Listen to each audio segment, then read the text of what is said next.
Wait, you go. I was in Prague for a while, few months, and then they transported me to Slovakia, where I was a free man. I was interrogated there by Slovak officials. But they weren't controlled by the communists yet. No, they were against. Yeah. Very much against communism. Even those days, Slovakia had the ambition to be independent country. You go. They ask you all these questions, and then they basically released you for the anti-Bolshevik campaign, right? Right.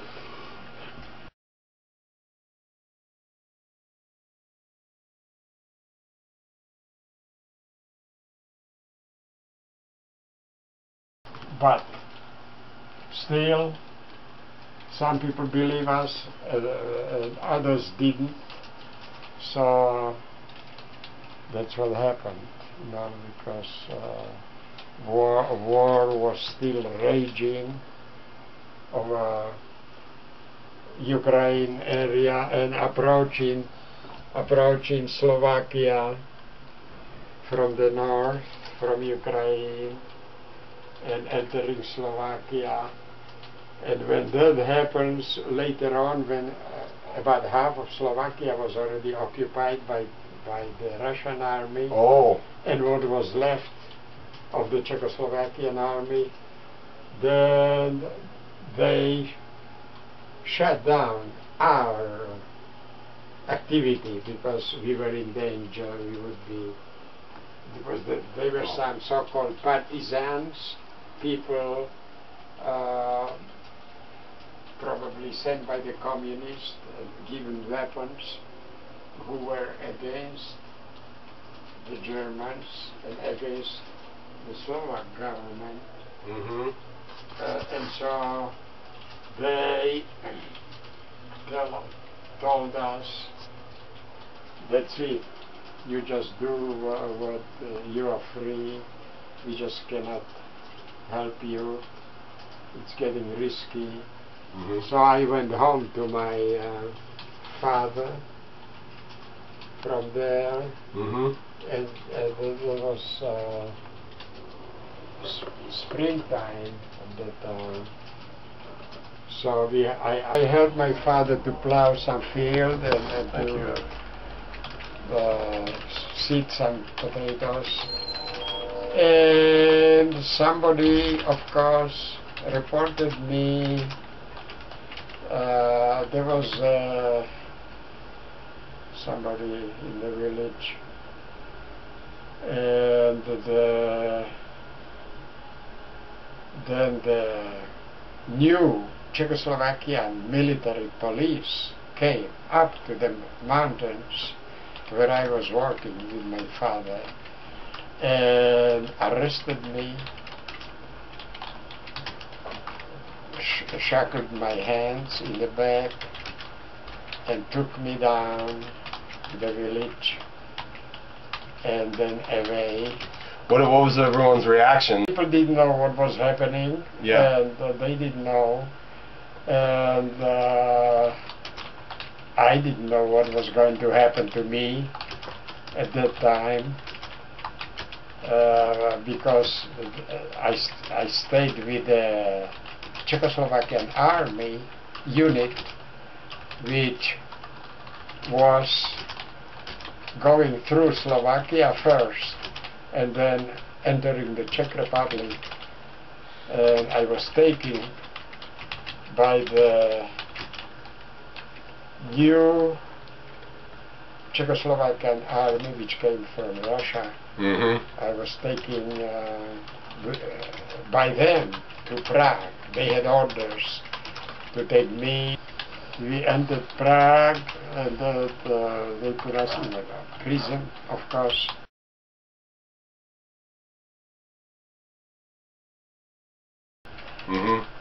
And then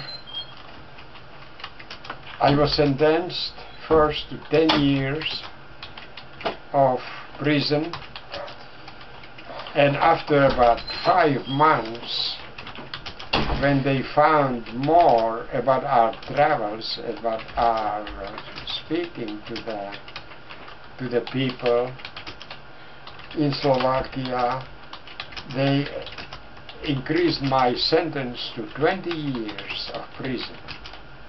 Mm-hmm. And I was sitting in Prague, in the military prison there.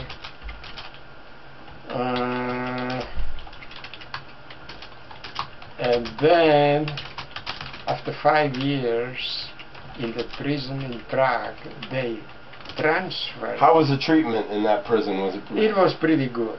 Okay. I must say. It was under Czechoslovakian controls. Mm-hmm. And we had better food and good, clean conditions, you know. Yeah, yeah. And then Did you get to visit Did you get to visit your family at all when you were in Prague? Did they come to visit? No, I couldn't go and visit, but they came to visit me. My sister Margaret came, and her husband, with her husband, came several times. My brother Frank came several times, and they tried to help me to escape. We were secretly talking. If I could escape, if they could help me, they would.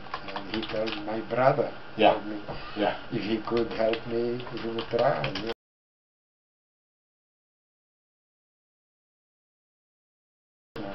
Yeah. And eventually he did. He gave me civilian cloth. Mm-hmm. We were repairing some, which was like a hotel in the city of Opava, in the Moravia, on the Polish border, close to Polish border. Mm-hmm. We were working on that, repairing, and he brought me, smuggled in civilian clothing. I was hiding it in the half-destroyed building. We were rebuilding the whole hotel. I guess it was done for the military people or for police. We were working on it, and I hid this civilian cloth under rubble, under broken part of the building, pile of broken debris. Mm-hmm. Upstairs under the pile, and then one day I was praying to God to give me signal if I'll be able to do this. I was planning the escape from there. Mm-hmm. And one night I should say, after midnight, I was fully asleep, but it was after midnight, maybe 2 or 3. After midnight, I suddenly got a signal, like somebody woke me up, spoke so loudly to me. That was in a dream. My name is Imrich, original name. Yeah. Imrich. Today is the day. You have to escape. That's all he said, just 5 or 6 words. Yeah. Today is the day. So I knew that I got a signal to escape. I had everything ready to change quickly on the attic, under the roof, away from the side of the other guards. They were This was in the probably old hotel or something. The wall facing south was blind, totally blind, no windows, nothing. The 3 other walls had windows, but this one didn't. So I tied together electrical pieces of wire which the civilian workers were throwing away. 3 or 4 feet lengths. I took it together, put it double or triple. I tied it quickly around the chimney. I went on the roof. At first I changed the clothing. Into your civilian, yeah. Put the civilian clothing on. And down the roof I lower myself down to the ground. In the ground I have to jump across few fences. And I already had planned my direction back to Slovakia. This was in Moravia. It happened in Moravia. Oh, okay. And I planned my direction to get back to Slovakia, to get back in touch with my sister secretly and my brother. Did they know you were going to escape? But they probably didn't know exactly when.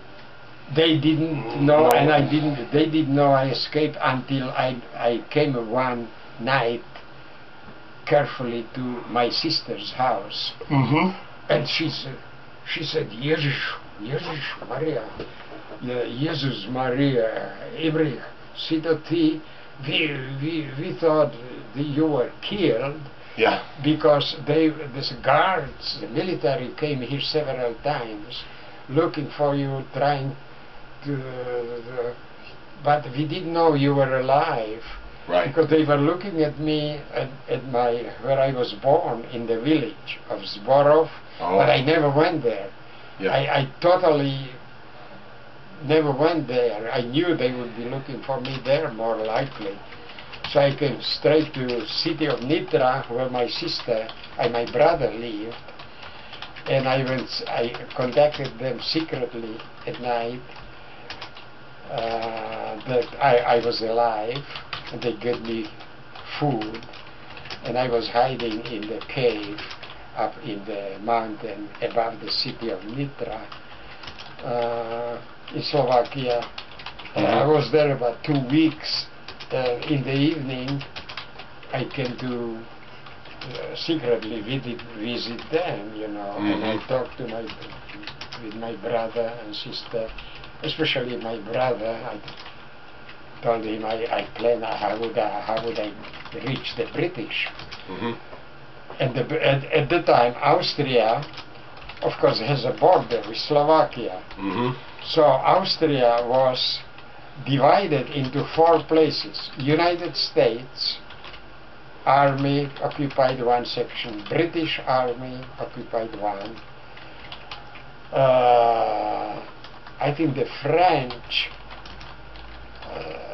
one of the French military or half military occupied one section, and one section bordering Slovakia was occupied by the Soviet, by the Russian army.